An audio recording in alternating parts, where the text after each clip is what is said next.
How to share WhatsApp link.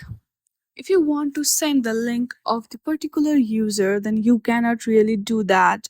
For that, you need to create a group in which you have to be admin, and then only you can share WhatsApp link. To do so, first of all, open your WhatsApp application and go through the group in which you are admin. Once you are under that group, on the top you will see group name. Simply hit on that. Then scroll down to the last. There you will see option of invite through link option. Simply hit on that and then you can share that link. For that, you have to be admin of that particular group.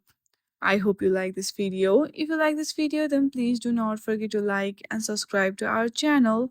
Thank you for watching.